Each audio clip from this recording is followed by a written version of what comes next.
Esta conferencia comenzará a grabarse. Bien, pues vamos a dar comienzo a una nueva sesión de la serie Iniciación a la Espiritualidad Teórica. Esta serie, como siempre recordamos al principio de estas sesiones, se basa en la lectura y comentario del libro Espiritualidad y Biocentrismo, una nueva tierra para una nueva compasión, coescrita por Alberto Terrer y por un servidor, precisamente en el comentario de mi parte. Pues bien, estamos en la tercera parte, el retorno, y hoy continuamos el epígrafe No sin mi hermano. Habíamos estado viendo en la sesión anterior cómo la evolución espiritual no puede entenderse si no es en relación. Las relaciones humanas son un recurso de aprendizaje extraordinario para la evolución espiritual. En ese sentido, no serviría de nada aislarse o exiliarse como un eremita.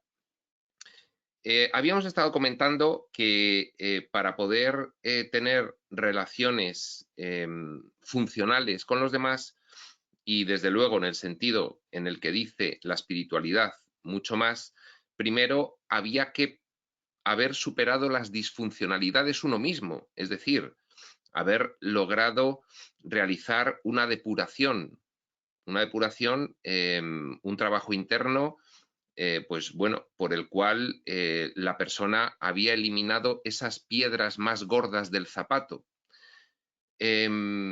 Posteriormente habíamos estado comentando cómo una de las primeras circunstancias decisivas a la hora de poder tener una evolución espiritual razonable es el cuidado del vehículo corporal. Dice un curso de milagros, el templo es el cuerpo y el altar es la mente.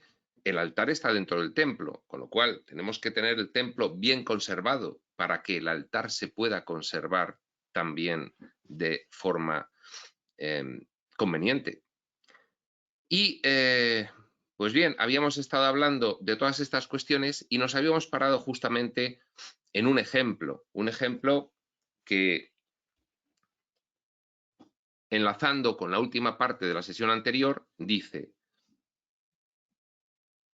pero lo que sí merece destacarse es que el perjuicio de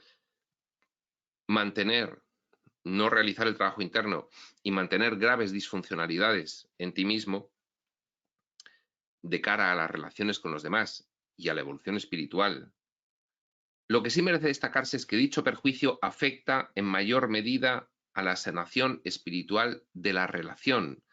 Y esto ocurre en dos niveles según el ejemplo que pongo a continuación. Y este es el ejemplo que habíamos dejado para la siguiente sesión y que vamos a comenzar a ver ahora. Es un símil. Los símiles tienen la utilidad de que permiten comprender mejor de qué se está hablando, dado que se basan en comparar lo que se quiere explicar con algo que se puede entender de una manera más razonable por todos. Y de esa comparación, pues poder entender lo que es más complejo. Con lo cual, vamos a empezar a leer el ejemplo, el símil, y lo vamos explicando sobre la marcha. Y dice así, en la página 522 del libro regular, segundo párrafo: la integración espiritual se puede entender muy fácilmente si imaginamos un embalse. Un embalse es un almacenamiento de agua recibida de un río. La presa retiene el agua y la suelta cuando la sequía acucia y el flujo normal de agua no logra abastecer a los pueblos aguas abajo. La práctica continuada de la espiritualidad en la vida diaria sería como el flujo del río, un río con un flujo constante y una práctica espiritual diaria, una aplicación práctica de los principios espirituales a tu vida constante, diaria. Eso lo simboliza el río. La firme decisión de emprender la aventura de progresión evolutiva espiritual es la presa. Y vamos a ver ahora en qué sentido. La integración o comprensión profunda, sentida, es el volumen de agua que se va almacenando. Es decir, que según tú, y hay que explicarlo con un antecedente, toda la humanidad está en el camino espiritual. Aquí toda conciencia sobre la Tierra, toda conciencia humana está evolucionando espiritualmente. Pero solo unos pocos lo hacen voluntaria, consciente y decididamente. Solo unos pocos están en el camino espiritual de forma expresa, de forma consciente. En este sentido, la firme decisión consciente y voluntaria de emprender el camino de evolución espiritual es la presa para acumular agua, para acumular precisamente esa integración o comprensión profunda y sentida de los principios espirituales, que es el volumen de agua que se almacena. Entonces, tú eres una persona que puede ser un río. Voy a empezar el camino espiritual, construyo una presa y empiezo a almacenar agua, empiezo a almacenar integración, comprensión de los principios espirituales que me sirvan de forma suficiente para poder aplicarlos en la práctica a mi vida diaria. El flujo aguas abajo es el alimento del espíritu que proporciona los beneficios y recompensas al practicante.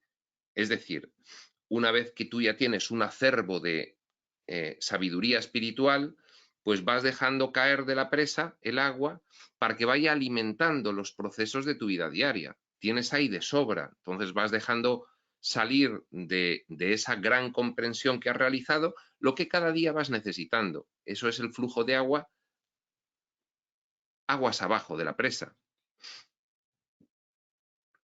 Cuando el embalse se va llenando, se va acumulando una integración, una comprensión profunda, sentida de lo que es la espiritualidad, cada vez mayor, que liberaría al practicante del esfuerzo inicial de una estricta vigilancia continuada en los comienzos del proceso. Es decir, si tú ya llevas un tiempo dedicado a la espiritualidad, pues a partir de ahí vas acumulando comprensión y ya no necesitas estar tan pendiente de la aplicación práctica de los principios espirituales como el principio. Tienes un gran embalse de comprensión que te permite ya, pues que los beneficios espirituales aplicados a tu vida diaria puedan fluir de forma natural porque provienen de un embalse. Eso no se va a secar. No tienes que estar tan vigilante como antes, cuando simplemente pues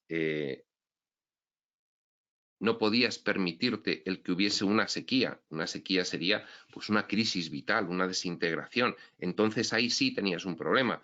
Cuando llevas un tiempo dedicado a la espiritualidad y tienes una crisis vital, tienes ahí un acervo de sabiduría espiritual que te permite poder reaccionar en situaciones difíciles o complicadas de sequía. De esta forma, cuando hay un gran acervo de comprensión, se pueden automatizar algunas cuestiones que van tomando solidez estructural en los cimientos del aprendizaje. Ya no necesitas de esa vigilancia estricta porque en los acontecimientos ya vas aprendiendo a reaccionar de una determinada manera y a percibirlos de una determinada forma. Pero si se abandona completamente la vigilancia, es decir, si se deja de cuidar la práctica continuada de la espiritualidad, dejan de entrar comprensiones espirituales a la mente, igual que deja de acumularse agua en la presa. Y el embalse de la integración se comienza a vaciar. Así, una cierta acumulación de agua, esto es, una cierta integración de principios espirituales, permitiría seguir respondiendo espiritualmente a la vida en momentos especialmente críticos de tu vida. Si además la práctica continúa, proseguirá la integración espiritual y seguirá entrando agua al embalse. Pero si se abandona completamente la práctica, llegará un momento en que la integración irá desapareciendo y que el regreso, como contrario de progreso espiritual, será efectivo, volviendo a sufrir los perjuicios de la ausencia de la conexión espiritual en tu mente, volviendo a sufrir los perjuicios que implican aguas abajo el que el río se seque y se queden durante el verano sin abastecimiento de agua. Así, tenemos dos niveles a los que afecta la capacidad de tu mente en relación a la evolución espiritual. El nivel de la práctica continuada y el nivel de la integración de los logros de comprensión de dicha práctica en tu sistema de pensamiento. Tú practicas la espiritualidad, por un lado, y por el otro vas integrando los logros conseguidos resultantes de la aplicación de los principios espirituales a tu vida diaria, los vas integrando y vas reforzándolos de forma que se arraigan, se automatizan, se sistematizan.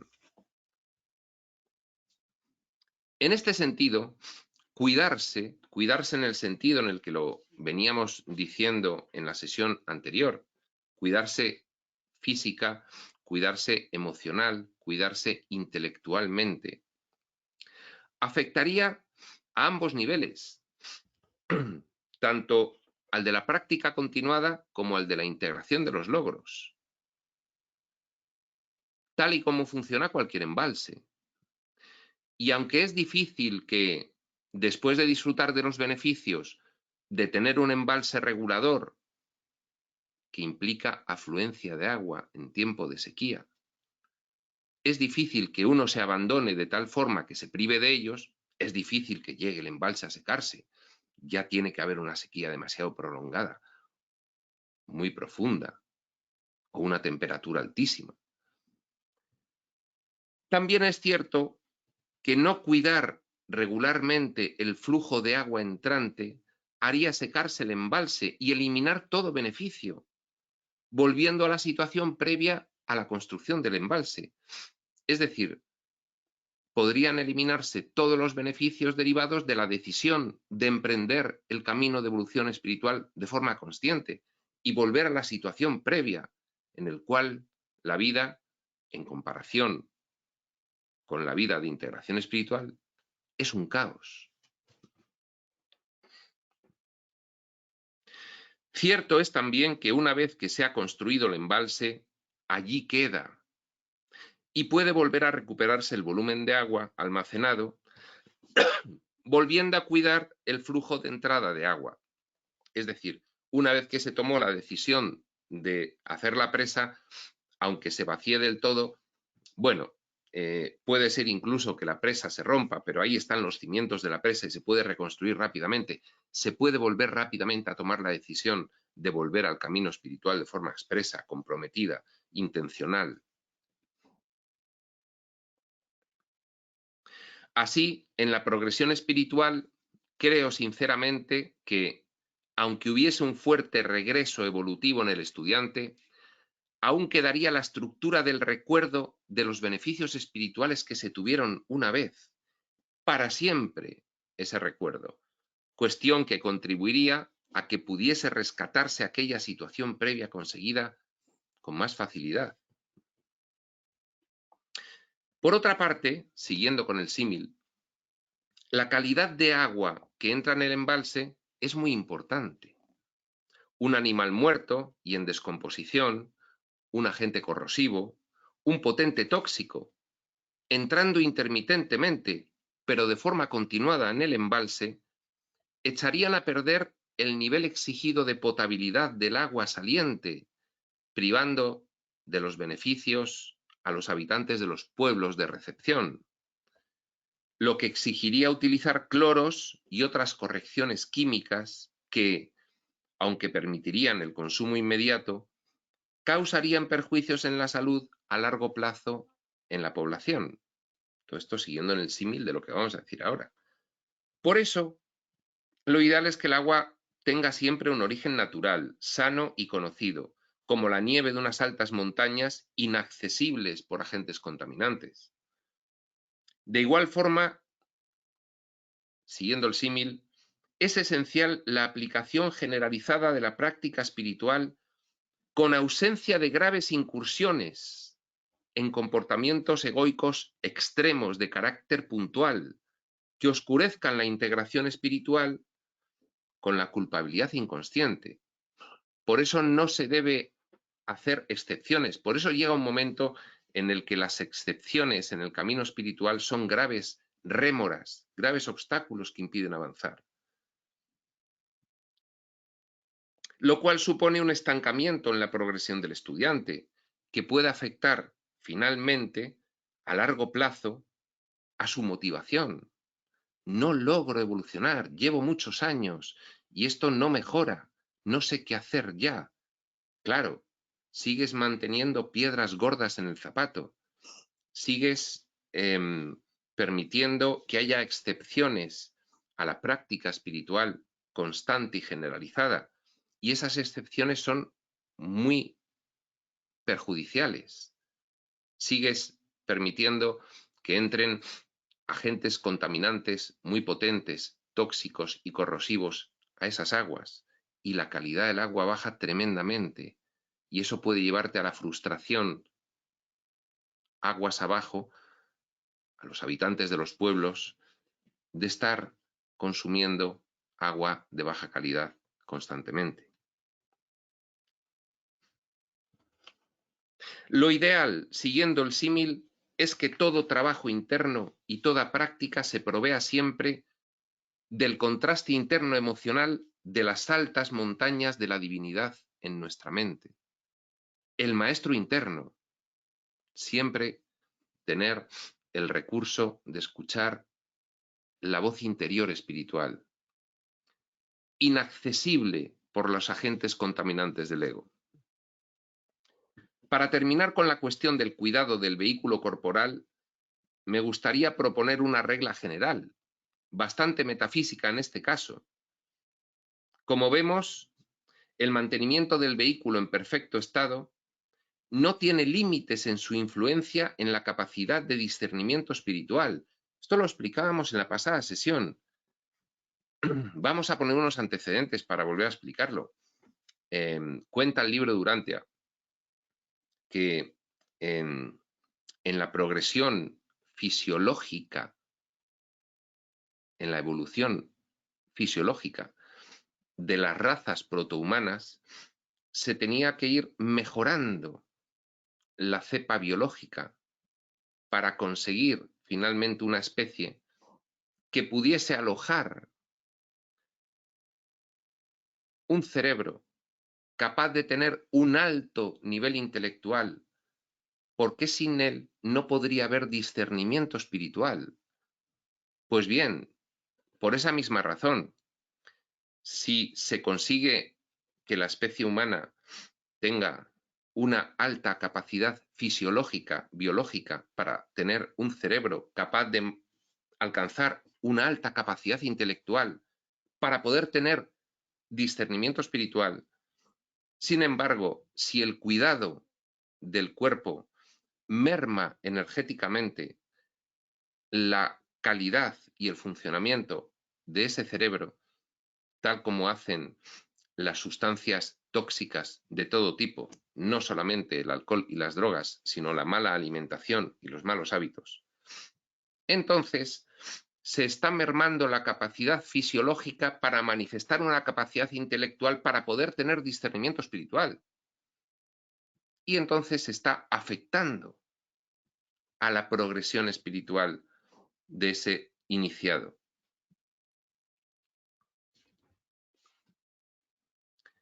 Siempre habrá capacidad de mejora en los hábitos de vida, pero tal y como establece un curso de milagros y acaba comprobando finalmente el estudiante de espiritualidad, toda aquella actividad corporal que no suponga el uso del cuerpo con el único propósito del despertar, supondrá que todavía existe una capacidad de mejora para la evolución espiritual. Dice un curso de milagros, el mejor uso que se le puede dar al cuerpo es el de contribuir al propósito de evolución espiritual, y como las relaciones son un recurso de aprendizaje extraordinario, el mejor propósito que se le puede dar al cuerpo es servir de medio de comunicación con los demás, aquí en este entorno de diseño de separación, de pensamientos estancos. ¿Para qué te sirve el cuerpo? Para entablar relaciones. Pues ese es el mejor uso que se le puede dar. Entablar relaciones en el sentido de sanar las relaciones espiritualmente, es decir, entablar relaciones precisamente para lograr crecer espiritualmente las dos personas de la relación.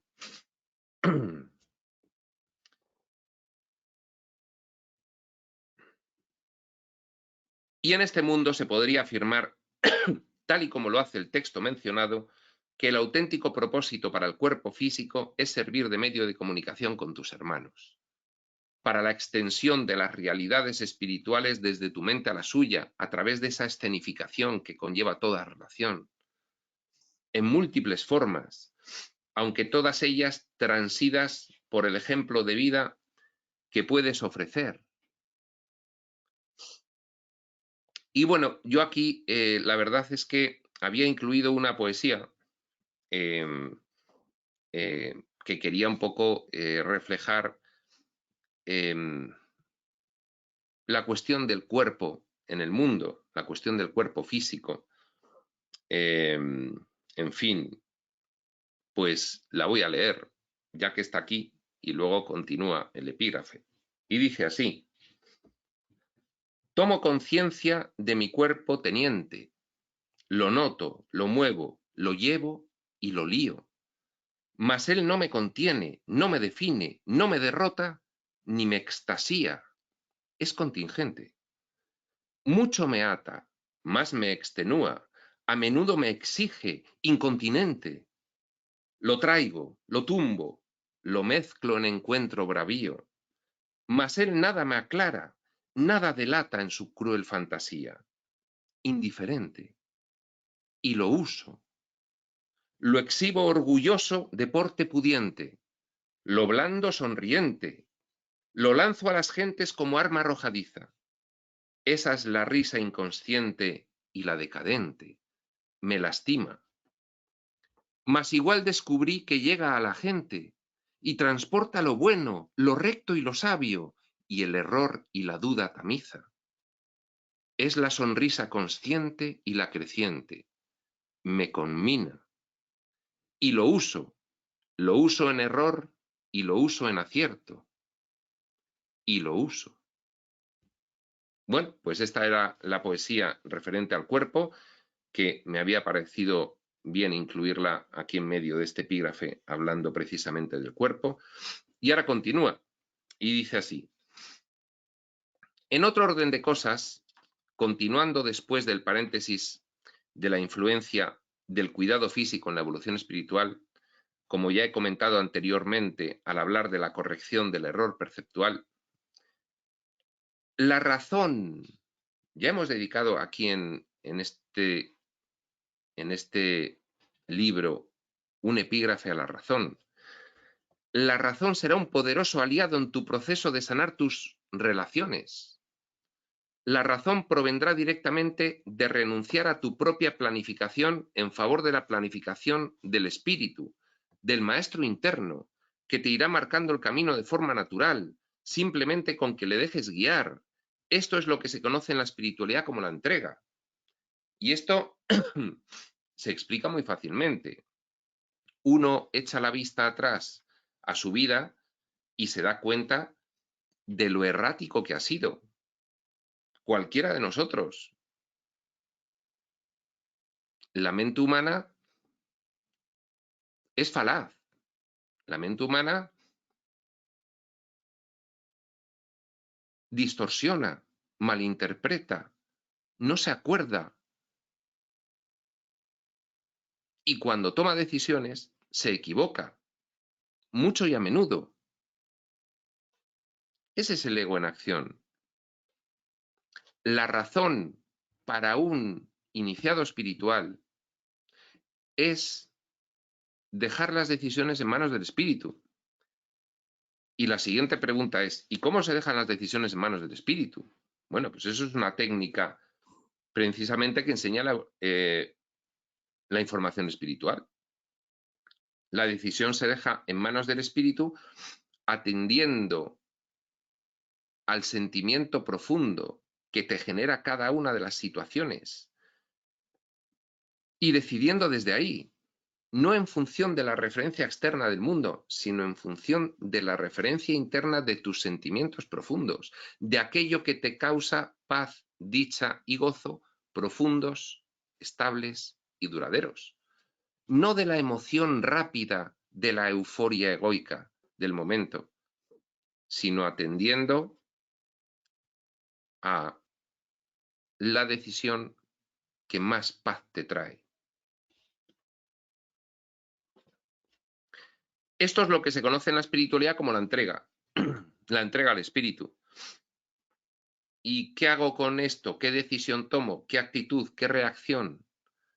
Pues voy a dejar que el espíritu se manifieste, voy a atender al interior. Y la solución de entre las posibles que me dé más paz, dicha y gozo, no en remisión al miedo, sino en la hipótesis de que ninguna alternativa te podría causar miedo. En esa hipótesis, ¿cuál te causaría más gozo? Es importante este punto en esa técnica. No, es que si no hago esto me voy a quedar sin comer, o me van a dejar de hablar, o voy a tener tal consecuencia. Bueno, imagínate que no hubiese consecuencias negativas. ¿Qué es lo que te haría sentir con más paz profunda, dicha y gozo de todas las decisiones? Profundamente. Pues esa es. Sigue diciendo, una vez que se adquiere el hábito de dejar de actuar al espíritu, de alinear tus relaciones a la profunda emoción de paz que marca tu referencia interna, en vez de ceder a la iniciativa egoica, una vez que eso ocurre, se estarán construyendo los cimientos sólidos para que aparezca de forma natural, por primera vez, una sensación interna muy específica. En dicha sensación se produce momentáneamente, citando a un curso de milagros, una suspensión completa, aunque temporal, de la duda y el miedo. Es un instante de éxtasis que se le puede denominar, según un curso de milagros, un instante santo. El principal propósito de la espiritualidad profunda, y así lo declara expresamente este texto, un curso de milagros, es proporcionarte la información necesaria para que su práctica te permita remover los diversos obstáculos que te impiden experimentar la presencia del amor, el cual es tu herencia natural. Esto lo dice un curso de milagros en su introducción. Es decir, darte comprensión para que puedas eliminar todo aquello que te impide experimentar el amor, que está en ti de forma innata. Así se comprende mejor que no necesites trazar tu propio plan de salvación, que no necesites trazar ningún plan. El espíritu es el que puede empezar a indicarte hacia dónde mueves el timón de tu travesía y no tu mentalidad debilucha, resentida y rencorosa, que es el ego. Pues tu confusión procedente de identificarte con la oscuridad ha nublado tu mente hasta el punto de que estás completamente ciego a efectos espirituales. Esto no es un insulto, esto nos ocurre a todos hasta el final de la etapa de aprendizaje, con lo cual le ocurre a toda la humanidad y a los iniciados espirituales hasta que finalizan la etapa de aprendizaje. Es decir, esto le ocurre al 99% de la humanidad. Tener una confusión que nubla tu mente hasta el punto de estar completamente ciego. Así, la visión física sería un síntoma definitivo de dicha ceguera. ¿Estás viendo con los ojos físicos? Sí. Pues ya tienes un obstáculo para ver con los ojos del espíritu. La única posibilidad para un ciego es dejarse guiar por alguien que vea, hasta que él mismo recupere su visión. ¿Qué es lo razonable aquí? ¿Trazar tu plan de progresión espiritual cuando sabes lo errático que has sido en tu vida? ¿O dejar que el plan lo trace quien sabe de planes de evolución espiritual? El espíritu interno, el maestro interno que llevas dentro. Por eso la tercera lección del Espíritu Santo, en palabras de un curso en milagros, que es una lección más técnica que de revelación de tu naturaleza, como son las dos primeras, para poder tener, da todo a todos. Para aprender lo que es la paz, enseña la paz. Para tener paz, enseña lo que es la paz y así podrás aprender lo que es y tenerla. Esas son las dos primeras lecciones. La tercera es algo más técnica. Te exhorta a que te mantengas alerta, completamente vigilante de tu experiencia, como reveladora de tus pensamientos de oscuridad, que son la causa de tu ceguera. Mantente alerta. ¿Cómo estoy percibiendo esta situación? ¿Cómo me siento? ¿Me siento en paz, dicha y gozo? No, no estoy percibiendo correctamente. Con lo cual, hay una creencia errónea en mi mente. Atención, alerta. Mantente siempre alerta en favor de Dios y de su reino, dice literalmente esa tercera lección del Espíritu Santo en un curso de milagros.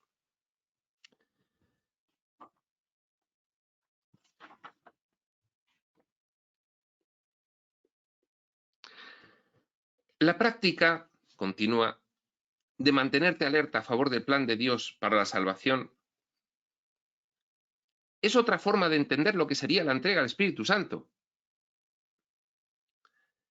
Si estoy alerta a responder a los acontecimientos del mundo conforme a los principios espirituales, bien previamente aprendidos, bien a los sentimientos profundos que determina mi interpretación de lo que ocurre.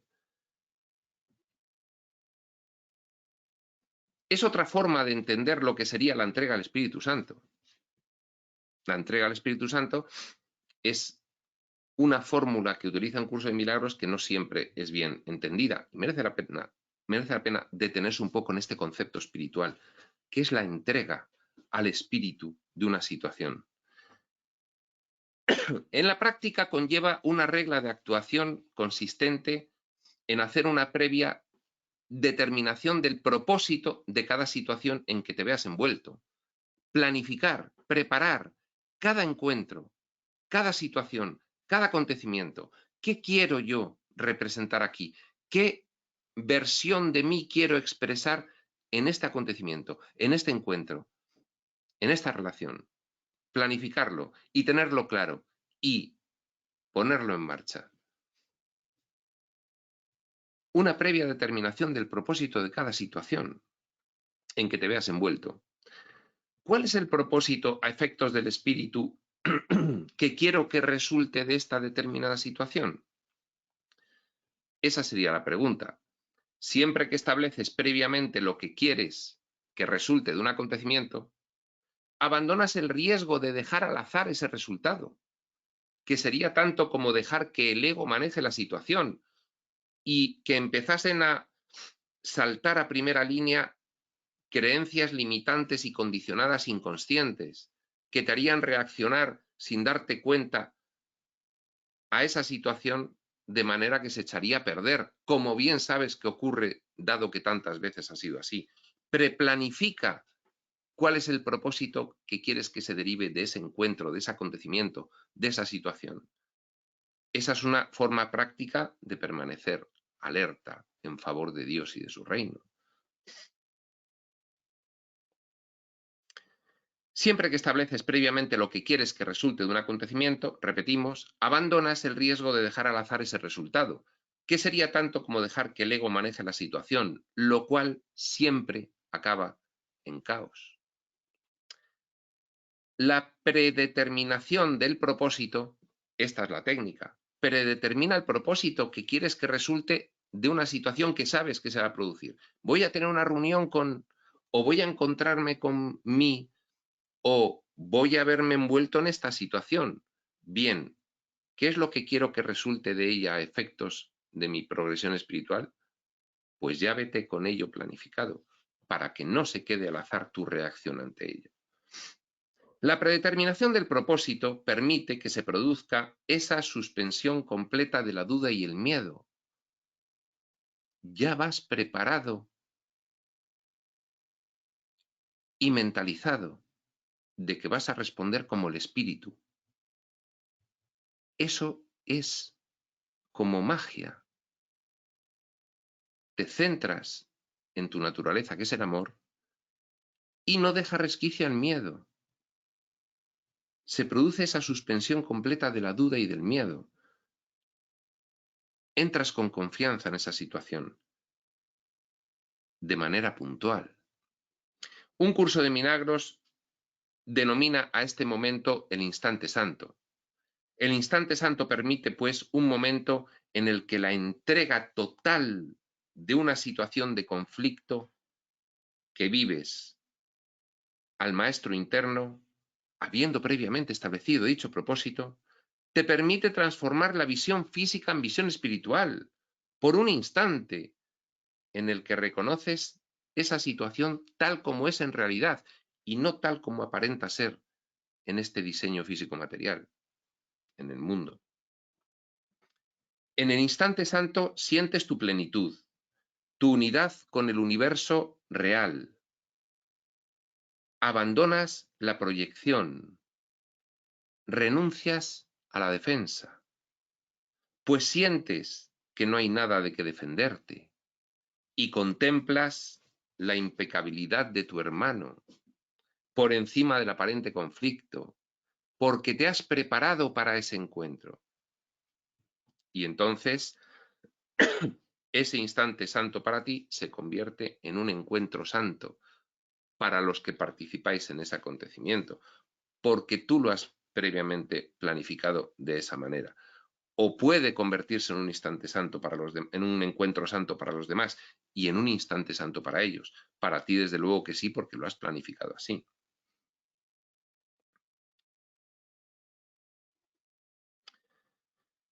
Se producen, pues, dos vivencias paralelas. La situación física, que se conduce de la forma habitual, debido a la ilusión de la que parte, se desarrolla el acontecimiento ese que sabías que ibas a participar en él de la forma usual.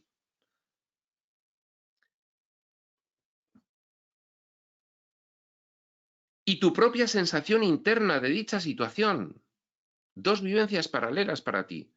Una, el propio acontecimiento, y otra, tu sensación interna del acontecimiento. Que debido al preestablecimiento, a la preparación de un propósito real para interpretarlo conforme a los principios espirituales y no como siempre lo interpretabas, y debido a la desidentificación puntual con el ego que has logrado realizar porque lo has preparado previamente, permite que te separes momentáneamente de la ilusión de conflicto aparente. Estás en paz pese a que el acontecimiento puede ser un acontecimiento conflictivo a ojos del mundo. Tú estás en paz porque lo has preparado previamente. Ese instante santo así vivido supone que has establecido las condiciones para que se puedan producir los llamados, también siguiendo la terminología de un curso de milagros, encuentros santos. Preparación,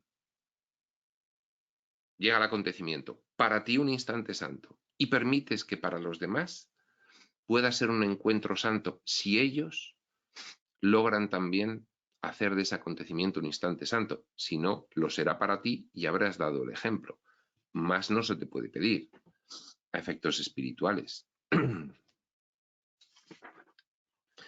El encuentro santo promueve que establezcas una relación de espíritu a espíritu, favoreciendo un marco de santidad. Santidad entendida desde la espiritualidad profunda, no desde la práctica más pueril de la religión como santurronería y mojigatería. No. La santidad es alegría, es confianza, es servicio, favoreciendo un marco de santidad en la relación que excluye que el ego oscurezca la experiencia con el entramado de activación emocional de la culpa y del miedo. Eso es una relación de espíritu a espíritu y no de ego a ego. De espíritu a espíritu, alegría y confianza. De ego a ego, miedo, recelo, desconfianza, ira. La entrega al maestro interno de tu percepción de la situación preparada, conforme a la verdad de la razón de la información espiritual. Es razonable que si yo tengo unos automatismos internos procedentes de mis creencias limitantes, prepare un acontecimiento conforme a los principios espirituales, porque si no lo hago, voy a volver a reaccionar conforme a mis creencias internas limitantes. Por eso me voy a adelantar. La entrega al maestro interno de tu percepción de la situación conforme a la verdad de la razón de la información espiritual actúa como una nueva causa en tu mente que aparta temporalmente la creencia en el mal como eje central de tu forma de actuar, como eje central de la forma de actuar del mundo, la creencia en el mal, permitiendo que desaparezcan de dicha situación sus atroces consecuencias, al menos en tu interior. El aparente receptor de la interacción, tu hermano, completamente liberado por ti de la proyección y redimido por ti de la condenación.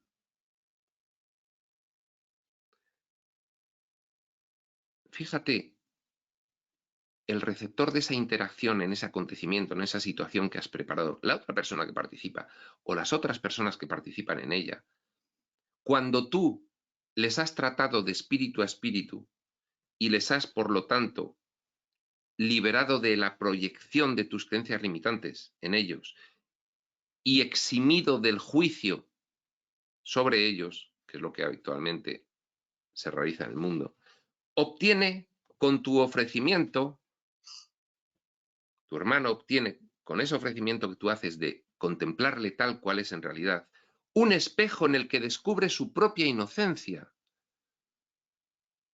Al haber sustituido tú como emisor la proyección de la culpa por la proyección de la inocencia.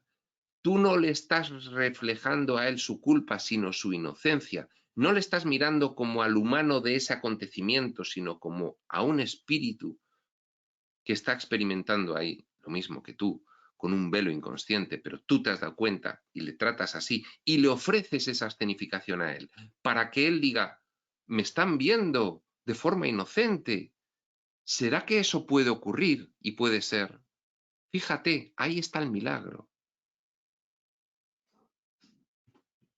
Situación curativa que es lo más parecido dentro del sueño de ilusión a la extensión del amor de tu verdadera función co-creadora. Lo más parecido a la extensión del amor por el espíritu, aquí es la curación. Y aquí la curación es mostrarle a tu hermano la cara de inocencia y no la de culpabilidad, para que él pueda mirarse en ella a través tuyo. En el encuentro santo estableces un marco de santidad, de alegría, de confianza, de inocencia, en el que es posible unirte a tu hermano y aprender enseñando, pues el efecto del ofrecimiento de la inocencia y su aceptación por él de lo que ve en ti que le ofreces, de ese reflejo que ve de él en ti, viendo inocencia y no culpabilidad. Pues el efecto del ofrecimiento de la inocencia por tu parte y de su aceptación por la suya, produce en ambos el reconocimiento profundo de la verdadera naturaleza de unidad. Se apartan los aparentes intereses divergentes y contrapuestos y se reconoce lo profundo entre ambos. El milagro acude a ambas mentes, presto a que acepten su función correctora, y los efectos de tal ideal sublime de divinidad se desplegarán tan pronto se hayan consumado la entrega por ti de la imagen de inocencia a Él y su aceptación de la misma. Y ahí cambiará absolutamente todo, siquiera sea puntualmente en ese momento.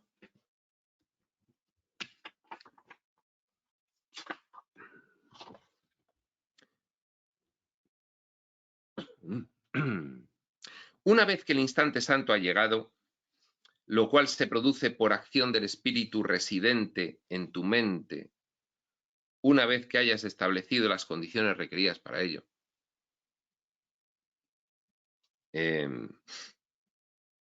derribado los obstáculos que lo impiden. La técnica de la preparación previa de un acontecimiento es la mejor que hay para derribar los obstáculos que impiden la presencia del espíritu en tu mente. Has abierto una ventana de luz en tu experiencia de carácter irreversible. Es el milagro. El milagro de ver cómo lo que siempre resultaba de una manera, ahora resulta de otra, por una decisión tuya previa. A partir de ahí, según el proceso personal de cada uno, se producirá tarde o temprano un anhelo de repetir dicha vivencia de percepción corregida, volver a preparar una situación, volver a ofrecer la imagen de inocencia y que se produzca el instante santo entre ambos, siempre que la otra persona lo acepte. El encuentro santo es el resultante de tu deseo de ver correctamente, de asumir como propia la visión espiritual, de dejar de lado la visión física y aceptar una visión trascendente, la visión del espíritu. ¿Qué somos en realidad espíritu? Pues vamos a comportarnos como tal. Como tú no estás en el camino espiritual expreso y yo sí voy a preparar ese encuentro para que resulte de esa manera. Y ese es el antecedente del inicio de otros dos reconocimientos fundamentales. El primero, tu propia santidad e impecabilidad. La has proyectado en el mundo y el mundo te ha devuelto una percepción de la misma que te ha confirmado su validez. Por acción de haber aprendido, a través del espejo de tu nueva percepción corregida, lo que tu hermano te ha regalado. La oportunidad de que se produjese ese milagro, ese instante santo entre ambos. Pues sin él, sin tu hermano, no habrías podido recoger los frutos sanadores del Espíritu en tu mente, gracias a esa interacción. Por eso, no sin mi hermano. La evolución espiritual no se produce fuera de las relaciones, sin tener en cuenta las relaciones. El segundo reconocimiento fundamental, el reconocimiento de tu condición de filiación divina, de tu naturaleza real, de lo que eres en realidad. El primer atisbo de la idea de la paternidad amorosa del Espíritu Divino, la primera sensación de la pertenencia, la dependencia completa de Dios, como garante absoluta de la realidad. He entregado esta situación al Espíritu y mira qué resultado ha tenido. No ha podido ser un resultado mejor. De la inmutabilidad de tu naturaleza, de el regalo eterno del Espíritu, de su ternura en espera del retorno a tu conciencia de hijo eterno. Ya esto me puse un poco poético e incomprensible, pero bueno, serían las recompensas derivadas de poner al espíritu en acción en cualquier relación humana. El instante santo se repetirá más frecuentemente según lo vas poniendo en práctica. Las primeras veces es lo que parece más difícil porque no lo has hecho antes, pero a partir de ahí se normaliza en ti. E irremediablemente comenzarás a desear que sea eterno, hasta que llegue a ser el continuo santo, la identificación completa con tu ser, el Cristo en ti, el humano divino, la chispa divina andante. Una de las ideas prácticas que favorecerá el establecimiento de las condiciones para que el maestro interno despliegue los efectos del instante santo es la confianza en tu hermano. La confianza en tu hermano, repetimos, va a favorecer las condiciones para que puedas entregar una determinada situación al espíritu. Quiere decirse que tienes que ir confiando en que tu hermano puede, sea cual sea haya sido su comportamiento en el pasado, puede reaccionar desde el espíritu en él a esa situación. Tienes que ir con la confianza plena de que eso puede ocurrir. Si vas ya negándolo de entrada, pues lo estás negando tú mismo. El ego en tu mente siempre juzgará de forma errada la realidad de tu hermano. El ego en tu hermano siempre se equivocará en su percepción de la situación. Mas la contemplación de tu hermano desde el espíritu impedirá tu visión distorsionada de él. Eso forma parte de la preparación de esa situación. La visión espiritual de tu hermano determina una confianza profunda en él. No, pero si este es un cafre que siempre actúa de la misma manera, ya no vamos bien a esa situación. Tienes que mirar al espíritu trascendente, no al personaje humano confuso y demente.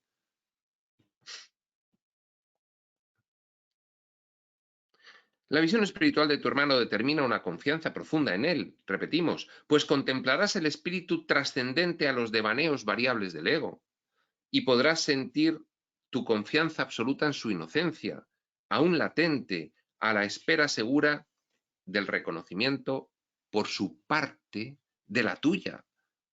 Es que va a reaccionar.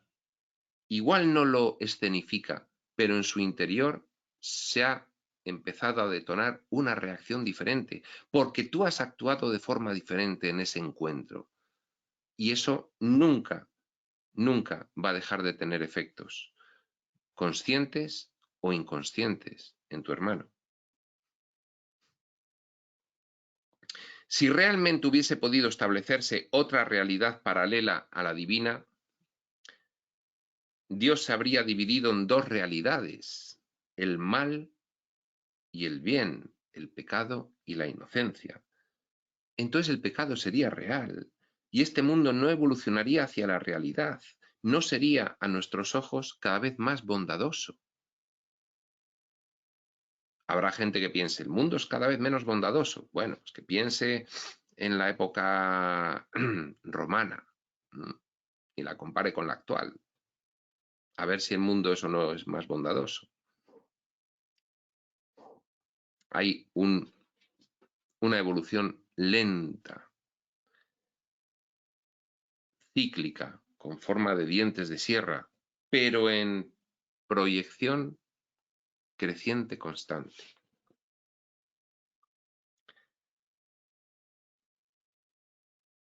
Por la lógica profunda inherente a los atributos y naturaleza de la primera fuente y centro de Dios, por esa lógica de cómo es Dios. Esto no podría ocurrir, el que Dios se dividiese en dos realidades, la del bien y la del mal. Esto es una ficción, es una hipótesis. Porque entonces la locura sería real, el ataque cobraría sentido, la muerte sería cierta, el castigo justo, y Dios en palabras de un curso de milagros, encabezaría sus ejércitos para extinguir la facción oscura opositora a su designio. Pero, tal como habrás sentido al leerlo, esto sería espíritu ficción. Eso es lo que se ha manejado en las épocas inmaduras de la religión tradicional. Pero estamos ahora ya en la época de la espiritualidad profunda. Tenemos que ser maduros con toda esta cuestión. Guarda un momento la sensación que has tenido con tal derroche de incongruencia al leer todo esto. Dios dándole realidad a la oscuridad y encabezando sus ejércitos para destruirla. Guarda un momento la sensación que has tenido con tal derroche de incongruencia. ¿Cómo sería posible que la filiación divina, extensión de su naturaleza, de amor infinito, de Dios, hubiese podido separarse de la esencia del Padre Universal al cual pertenece, haber violado todos sus principios del paradigma de perfección y haber creado una realidad paralela? Pues igual que Dios nunca podría haber hecho eso. Todo lo que aquí ocurre es ficción, igualmente. No hay mal. Es una ficción que nos hemos inventado. No tiene sentido contemplar el mal en el mundo y juzgar a los demás en función de si son buenos o malos. Por este mismo razonamiento que hemos hecho con ese ejemplo incongruente. Tu hermano es completamente digno de tu confianza y tu hermano sigue siendo la conciencia oculta tras ese cuerpo que tus ojos físicos ven, de tu hermano material, tras esa confusión de mente simbolizada por sus actos sin sentido. Sí, el personaje humano va a realizar actos sin sentido, pero detrás está el espíritu. Tras la búsqueda desesperada de su esencia, que en realidad representa el grito egoico desgarrador, tras el cual solamente hay una petición de ayuda para que le muestres la única realidad del sueño de ilusión. El Hijo de Dios es inocente, tu hermano es inocente, y está reclamando a gritos con su comportamiento demente el que se lo puedas reflejar. La confianza sentida e íntima en tu hermano, sean cuales sean las circunstancias concurrentes. Confiemos en nuestros hermanos. Simbolizarán en la práctica los síntomas que denotarán la corrección de tu percepción. Tu ausencia de activación ante el conflicto aparente, tu renuncia a todo juicio, tu comprensión profunda del origen del sufrimiento de tu hermano, tu falta de apoyo a la ilusión en su mente, tu completa indefensión ante su inocencia, instrumentada por una total renuncia al ataque como forma de defensa ficticia. Todo eso es lo que va a simbolizar en la práctica que estás corrigiendo tu percepción, que estás evolucionando.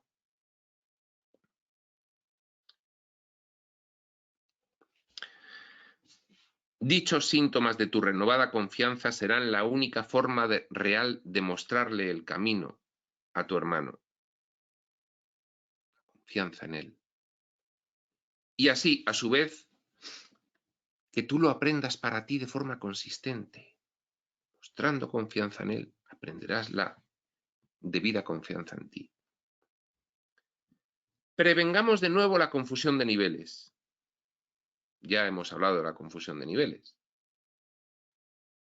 Es la responsable de que en la espiritualidad haya muchas preguntas a cuya respuesta se pueda decir sí y no. Entonces hay que ver desde qué nivel se responde cada cuestión espiritual. Prevengamos de nuevo la confusión de niveles.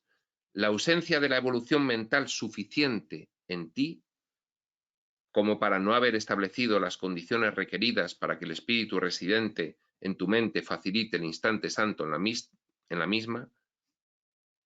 Es decir, que no hayas preparado previamente una situación, como hemos dicho antes, no te puede llevar a forzar esta situación. Esto era a lo que me refería al decirte que no puedes planificar tú mismo la llegada del instante santo a tu mente. Tú tienes que poner el máximo de tu disposición y el instante santo llegará por añadidura, como consecuencia. Pero no puedes forzar tú egoicamente que aparezca el instante santo. No puedes planificar tú mismo la llegada del instante santo a tu mente, sino solamente remover los obstáculos que impiden que aparezca, entregando dicha disposición al maestro interno, el que realmente sabe cuándo se darán las condiciones para su aparición. Tú quita obstáculos, lo demás lo hace el espíritu. Lo contrario, forzar artificialmente la aparición del instante santo cuando no se dan las condiciones para ello porque tú no has removido los obstáculos que lo impiden. Lo contrario sería llevar la intelectualidad del ego por delante, forzando artificialmente la contemplación de tu hermano, disimulando. Motivo ulterior. Cuidado. No consiguiendo impedir tu activación emocional ilusoria, pudiendo incurrir en la vía del sacrificio sin apenas darte cuenta. Voy a simular que este me cae bien. No es eso. No es eso. Energéticamente él se va a dar cuenta y aunque sea inconsciente para él darse cuenta de que tú disimulas, no va a tener el efecto milagroso de una escenificación pura y sincera. Así, la confianza en tu hermano, la apreciación correcta de la situación real, trascendente a la aparente situación de conflicto con él, que pueden tener muchísimas situaciones. La apreciación correcta de la situación real trascendente. Estamos aquí dos espíritus experimentando. Los personajes humanos tienen un conflicto, pero eso es lo aparente mundano. Lo real trascendente es que aquí hay dos espíritus hermanos, una misma unidad. Y están aquí experimentando esto para precisamente poder reconocerse a sí mismos. Así, la confianza en tu hermano, la apreciación correcta, repetimos, de la situación real, trascendente a la aparente situación de conflicto con él, serán ideas tendenciales mientras no se haya producido la integración en ti de la información espiritual.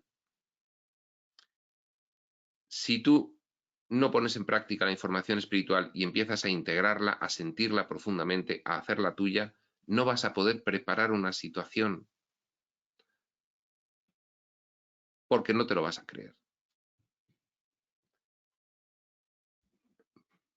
Mientras no haya emergido en tu alma la comprensión profunda de la misma, mientras no se haya puesto en práctica la misma convocación de generalidad, la información espiritual puesta en práctica a todas las cosas, integración horizontal y en todo momento integración vertical. Mientras no hayas adoptado el compromiso firme de realizar tu trabajo interno, mientras no hayas marcado como idea central de tu mente el mecanismo de alerta continua, la tercera lección del Espíritu Santo, mantente siempre alerta en favor de Dios.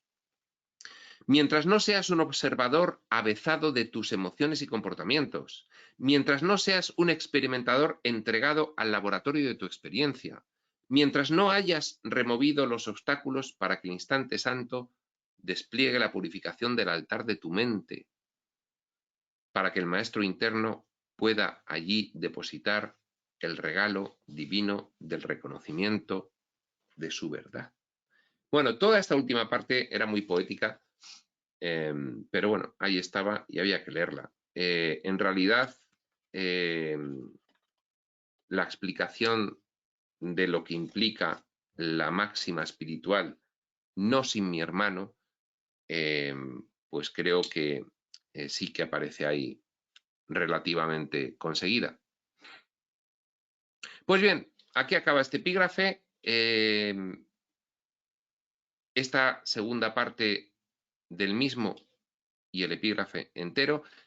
Y dejamos para el siguiente empezar el epígrafe interesantísimo, la bifurcación del camino.